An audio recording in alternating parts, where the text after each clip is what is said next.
ladies and gentlemen. We are back. We are live. It is the Freight Coach Podcast, the top podcast in transportation, coming to you guys every single weekday, 8:30 a.m. Pacific, 10:30 Central, to break down some industry headlines. But most importantly, you guys provide some actual insight into what you can do with all of this information. If this is your first time tuning in, welcome. This is the real side of freight, ladies and gentlemen. And I say that before every single show. And what I mean by that is I only speak with transportation professionals, because at the end of the day, you guys, I want to talk to the right individuals who have done what you're looking to do or who are currently doing what you're trying to achieve, so you can take that information, apply it, utilize it, and see a meaningful difference in your business and your life. Happy Friday, everybody. We're going to jump right in today.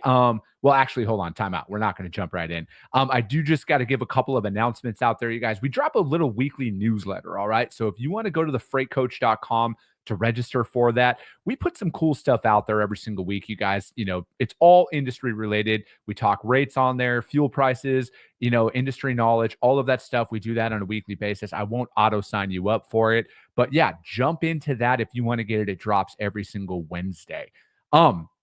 Today's topic, though, because it's going to be a solo show, and every time I do a solo show, because, you know, all of my guests that I have, you guys have day jobs, and sometimes it just doesn't work where they can come on here.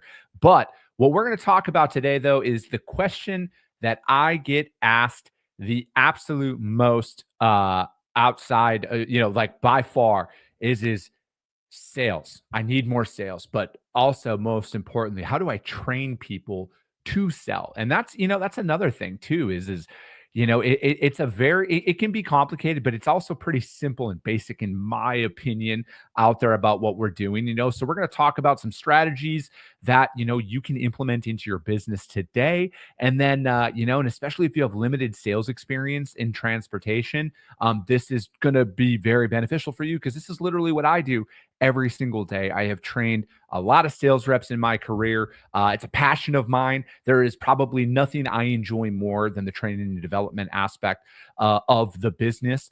And yeah, and we've done it, and this is what we do. And just a little side note, this is something my business partner, who literally had zero sales experience, let alone zero transportation experience. This is a lot of the stuff of what he did to personally onboard about 6 new customers here in the last 3 months. So take everything about what we're going to talk about today from that standpoint, you guys. This is stuff that I do. This is stuff that my business partner, who didn't have any sales experience, this is what he's done. This is what a lot of the stuff that I taught when I was out there doing consulting and working with other companies and everything. But again, this is what we apply today. And this is what literally all of you guys can apply inside of your business. Again, nothing of what I do is proprietary. I'm a firm believer that ultimately, at the end of the day, the only real differentiating factor that your prospects look for, whether it's going to be if I called them or my man Sonny Sharma called them, is who do they like better?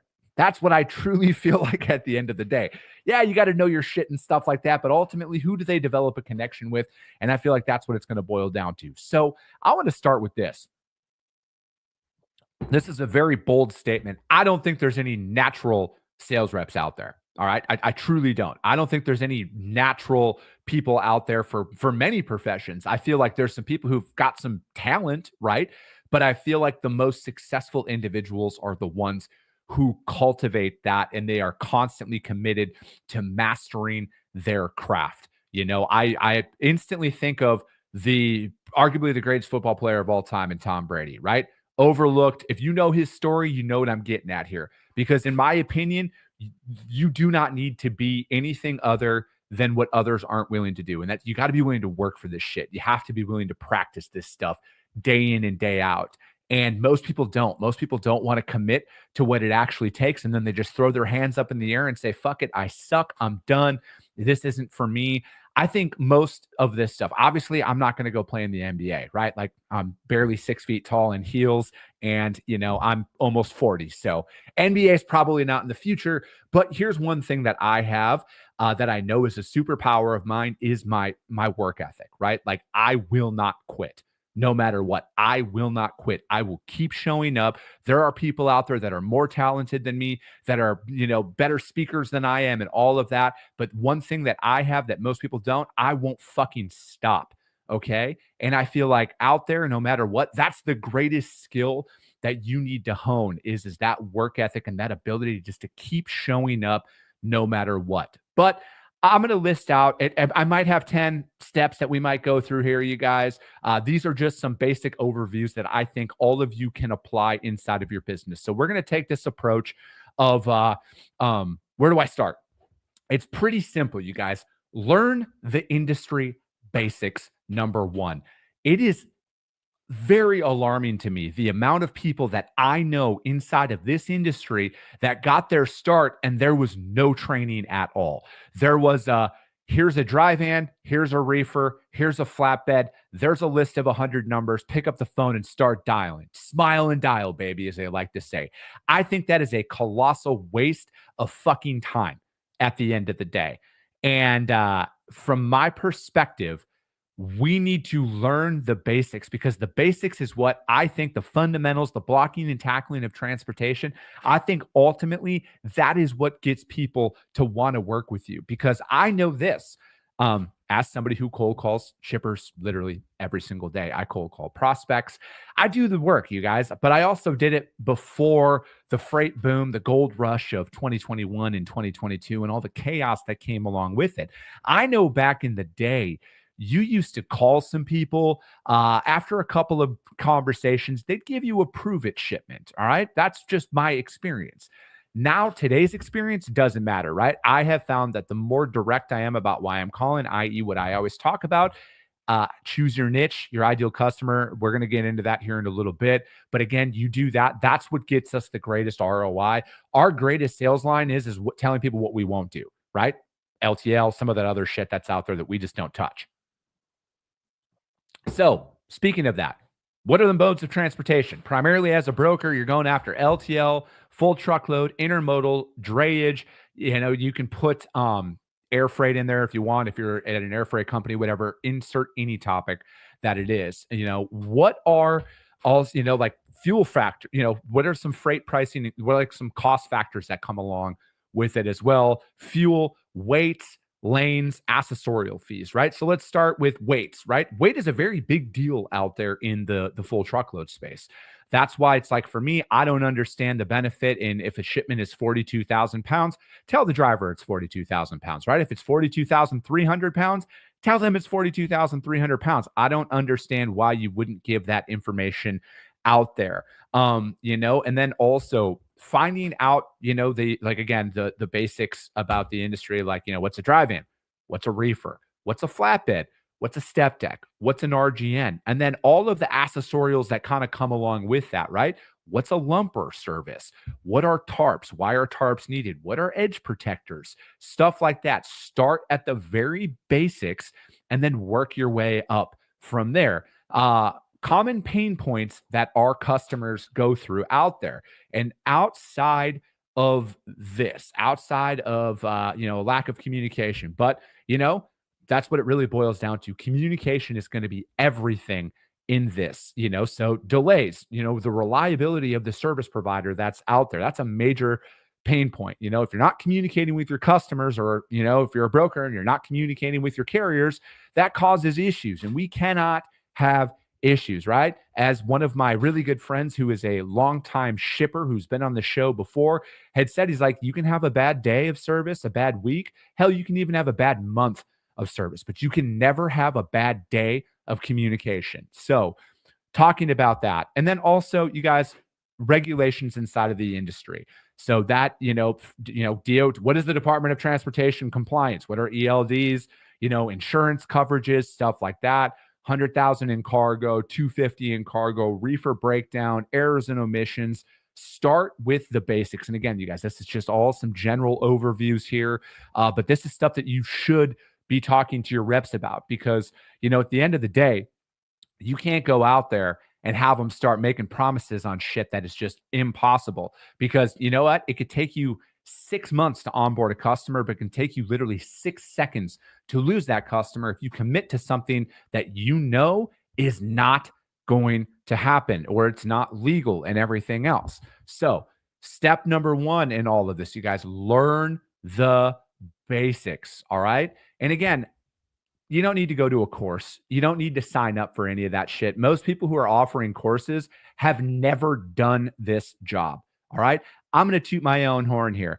Uh, you can listen to this show. It's free. It will always be free. There will never be a paid course associated with it. The people who've signed up for my email list, they could probably all vouch that for my newsletter, that they only receive the newsletter from me. All right. I don't sell that shit. I wouldn't even know how to sell that shit if it even came out because I don't know this stuff. But again, you guys start there. If you're looking for some other people to follow, if you're on the trucking side of things, you got to follow Adam Wingfield at the end of the day. He is the voice of the small carrier out there. You also need to follow, a guy, Chris Brewer. He posts stuff all the time. Those are just a couple of people. There's plenty of other ones that are out there that are good at this, but I'm just trying to put some people out there that are actually doing the job every single day. Now, number 2, what is your ideal customer profile? All right. We had Sarah Black on the show the other day. We were talking about enterprise sales, right? And I feel like a lot of people go out there and they're like, hey, how do I go after, I want to go after the largest shippers in North America. I don't want to drop any names on here, but just say energy drink cans or, some of those large beverages or stuff like that. You can go after that, if you want, but it's a different, longer sales cycle. But again, knowing who you want to go after and what you want to go after is very crucial, right? I want to stay in the small to mid-sized market that's out there because of where my business's current capabilities are. I know there's a lot of stuff that comes in with a lot of those large enterprise shippers. There's a lot of volume commitments, and I don't know if I can necessarily do 150 loads a day today if that was the requirement from that, right? Could I build up into that? Absolutely. That's the plan long term. But at the end of the day, you guys, I got to go after what I want. And growing up in the industry and working for a large broker early on, we worked with a lot of the large enterprise shippers that were out there. And I've done that. And I've also worked for the small to mid-sized market. I like working with the small to mid-sized market a lot more out there. So, again, we do open deck and heavy haul here. That is our ideal customer profile. Yes, we do some full truckload dry van, but it's mainly building materials and in plastics and stuff like that. I don't go into food, beverage, anything like that. Reefer freight. I don't touch any of that stuff. Like I had mentioned, when I'm cold calling people, we don't do LTL either. So I make sure everybody knows that because LTL is a big component of it. And if they want to go after, and if they're going after LTL, that's for them. And I just don't want that, right? So for me, who is your ideal customer profile? Go after that and stick with that as you're building, right? Again, this is how do we train sales reps out there? So we're repeatable, scalable actions that come along with it. So, another one that's common is people like using sales scripts. I personally don't like using a script. Do I have one? Yes, I've practiced it. I've ingrained it into my outreach. I just don't read off of it.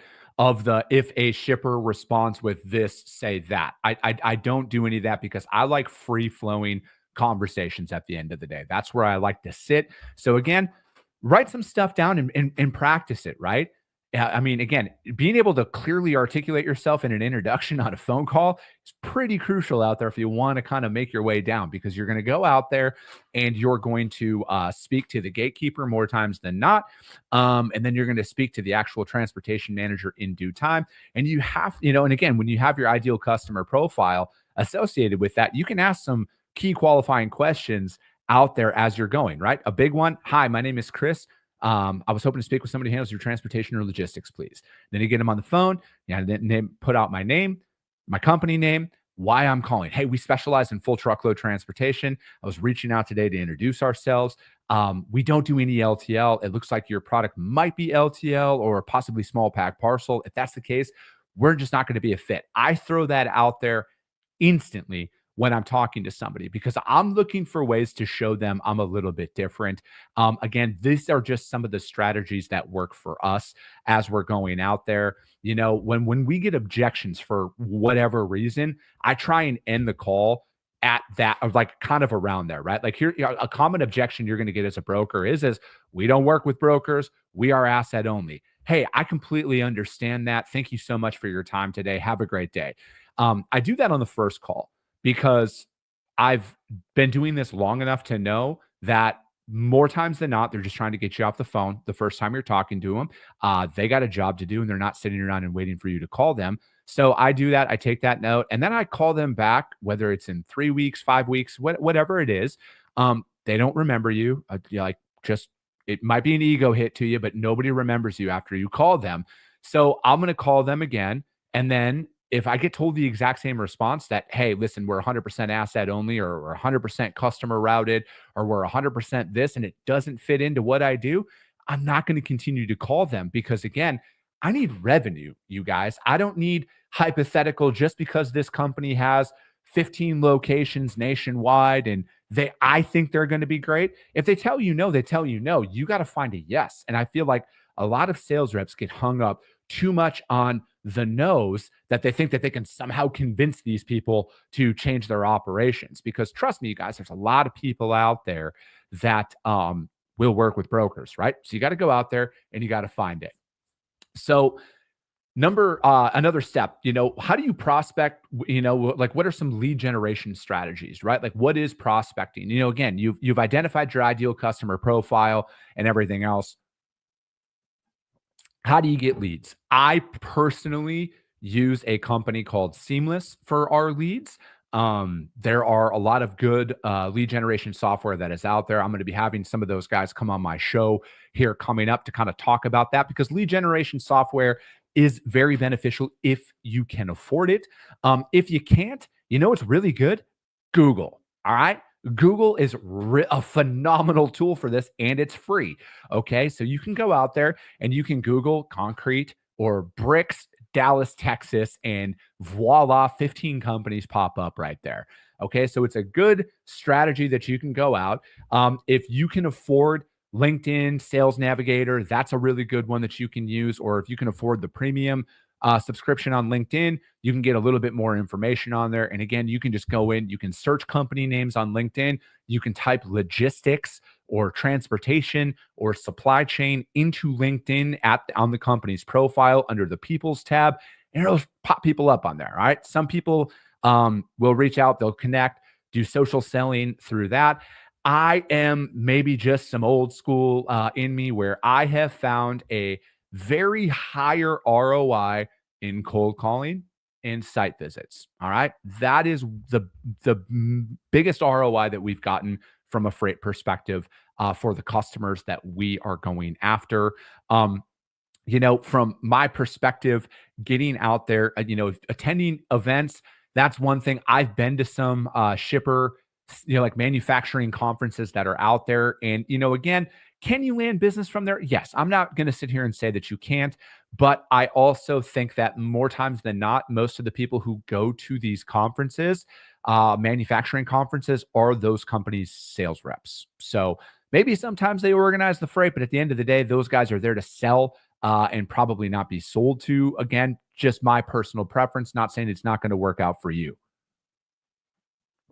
So, again, another big thing about prospecting, you guys, when it comes down to it with cold calling and stuff like that, the best practice is just by going out there and doing it. Like I was saying earlier, for example, nobody's going to remember you. All right. Like I would be shocked if you fuck somebody's day up that much to where they're going to write your name down and remember you every single time you call after that. Right. I promise you, I'm not saying you're not special as a person, but you're not that special out there where everybody just remembers literally everything that you do. So, going out there and practicing that. I've talked about this in the past. Follow and build a process that works inside of your day to day. All right. I am a firm believer that you need to start by just, choose an amount of calls in a day and stick to that for an extended period of time. That might be 30 days, for example. All right. So say I am going to make 25 cold calls every single day for the next 30 days. And you do that day in and day out, no matter what. You're not going to feel like it some days. You're going to get hung up on 25 times some days, but you need to do it day in and day out. If you hit 30 calls in one day, guess what? Next day, 25 calls. All right. Do not give yourself any, oh, I did this much today, I'm going to do little yesterday. Because, and I say this, you guys, because there are days where you are going to feel very motivated to do your job. And you might knock out like 80 calls that day. And then the next day you come in, maybe you got in a fight with your significant other, your dog puked on your floor before you were walking out the door, whatever. Stuff happens, you're pissed off, you come in, and then you give yourself a reason to not do it. And those are what kills more dreams than not. To me, it is about following a system day in and day out that you are going to do no matter what. Okay. And then here's one thing, here's a very simple thing: 25 calls a day for 30 days. Track how long it takes you to do those 25 calls for those 30 days. If it takes you 4 hours a day when you start, and by the time you're done after those 30 days, you're getting it done in 2 hours, I believe in add 5. Then the next 30 days, do 30 cold calls a day, and then track that and then see. And then you're increasing your output every single day. This takes time. All right. This is because things are going to happen. Like throughout the day, you're going to get busy, you're going to do some other stuff, and you're going to find a reason to not do it at certain points. But I feel like if you stick to small digestible bites and small incremental increases to your output, you're going to stick to that. You're going to ingrain that into your daily habits, and you're going to do it no matter what. So, here's another thing too. And another thing that you can do inside of your organization: role playing, live training, right? Like this is for me personally. I learn from people who've done what I'm looking to do, right? Like I try and surround myself, like in business, for example, I try and surround myself by other business owners who've built the companies that I'm trying to build right now. And, so it's like I'm learning from them. So same thing inside of sales.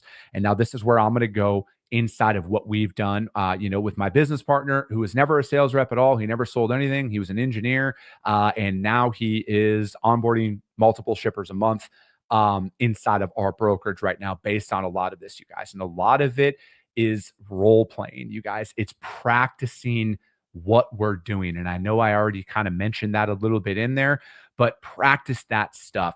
Another thing, show it, right? If you're training an individual out there and you're afraid as the trainer to pick up the phone and make a cold call in front of your people, how can you expect your people to do it every single day if you're not willing to do it? That's my personal preference, right? Inside of my organization, I'm never going to be afraid to jump on the phone and make a sales call, because at the end of the day, that's my job as a business owner, right? I am the only one who's going to sell my company, no matter what, day in and day out, because it's my company, right? So what we like to do is role play a lot of that. Go over, practice some of those objections, because you're going to get hit with some of those objections. And the way that I see it is your ability to navigate through that conversation is what earns you the business long term. Because I have had multiple calls here over the past couple of weeks where it started with, we're asset only, and it ended with, you know what, man, why don't you give me your email? Let's stay in contact. Things happen. Things happen throughout the year. That's a major win in a sales call, right? And it was all because I stuck with what we did, right? Like, hey, we're full truckload. We don't do LTL. We do open deck. Your product is what we haul. Like that's all we do at the end of the day. And then you hit them with some facts throughout there. You navigate through those objections. And before you know it, you never know. They might be cool with you following up, or they might say at the end, hey, we're asset only. We're not going to set you up no matter what. That's fine too. That's also a win, because knowing who not to go after is just as important as knowing who to go after. So again, practice a lot of this stuff, you guys. I would even go as far as practicing getting hung up on. Have somebody inside of your office. Maybe you got multiple offices across there. Have them call and practice getting hung up on. I get hung up on a few times a week. It's just part of it, right? But again, you can't let that stop you from making another call or another point of contact or anything else. You can't, because that's going to happen. You're going to catch people at the wrong time. Again, they're not just sitting there and waiting for us, but you as the sales rep have to be able to push through those situations and continue throughout your day. Another thing, data. is what we were talking about. And this is another key step out there. I am not the biggest KPI fan at all. I feel like a lot of people over KPI their sales reps about everything. I feel like just keep it basic, keep it simple, And again, if your number is 50 calls in a day or 55 or 60 calls in a day, that's the main KPI that you need to be tracking. Are they making 60 dials in a day every single day? I think KPIing against talk time, I don't know. You can make an argument for either side of it, but at the end of the day, I feel like if you've built that individual up where they have a system to follow, they're not going to fall into the traps of finding that, those numbers that you can just call that that nobody's going to answer. I feel like if they feel like they got the support of the team and the organization, they're going to go through and they're going to make those dials no matter what, because eventually they're going to start having some good conversations. Eventually, that confidence in themselves is going to come through. So I think keep it very basic. If you're going out there, and again, I feel like some very easy steps for people to follow. If it's 50 calls in a day, make sure they hit 50 calls in a day, no matter what. I don't care if it takes them all 8 hours of the day to make those 50 calls, but just do that, right? Follow that. Keep it simple. The more complex and the more experienced the rep or everything else, you can add some other ones on there. But I'm talking very basic. Where do I start? How do I get going? If you're an individual, for example, that's very key, right? Holding yourself to that, because at the end of the day, when you're starting out anything, whether it's a book of business or a business on your own, a lot of fucking internal noise that you're going to battle. And there's really only a couple of key ways that you can show progress. And that is if you put out a couple of key tasks for you to accomplish in a day, and you do that every single day, at least you're moving the needle forward. But again, keep it simple out there, you guys. And then, maybe you're like me, you got a business partner out there, and you guys are out there putting in the work together. I text my business partner throughout the day. I'll say 35 dials, right? My number is 55. I make 55 cold calls a day. So when I hit 35 or 30 or whatever it is, I'll just text him that, right? And then when I finish it, I'm going to text him that. And again, it's just that accountability, all right? Because I don't want to let him down. He doesn't want to let me down. So we just keep each other and hold each other accountable throughout the day. And then on top of it, you guys, in kind of final thoughts, there's probably about 5 key points here for you guys to utilize inside of your business.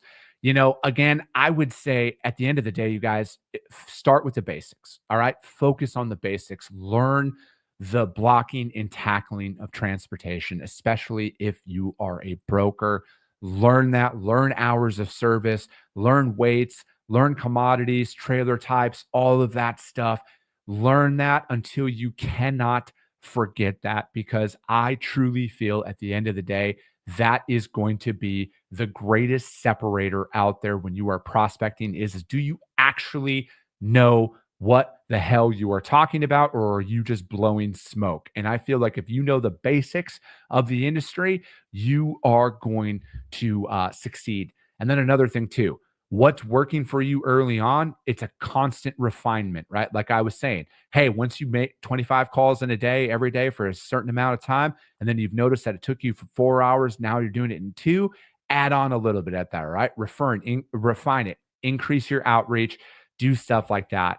And I feel like, at the end of the day, you guys, you just got to start. You just got to start. Anything that you just heard on this show is irrelevant if you don't refine and like do the actual work. Excuse me. All of what I said is irrelevant. But if you actually go out there and you set it right, hey, I'm going to make 25 calls every single day for the next 30 days, no matter what. And then you do that and you practice your pitch. Hi, my name is Chris Jolly. I'm the founder of Freight Coach Logistics. We are a broker, but we just specialize in full truckload transportation. Insert anything that you want there. Practice that. Go through that day in and day out. Eventually, the tides are going to start to turn in your favor with that. So that is going to be it for today, you guys. That are some key points of a little bit of a process that you can follow inside of your organization. And if you've never done sales before, or maybe you're training sales reps, or you're about to train some sales reps, start with those things on there, you guys. But that is going to be it for today. We got more guests coming on next week out here, you guys. But as always, if you got value in what you heard, subscribe to the show, you guys. Share it out there to your network, because if you saw value, your network's going to see value as well. I appreciate you guys. I love you guys, and we'll be talking to you soon.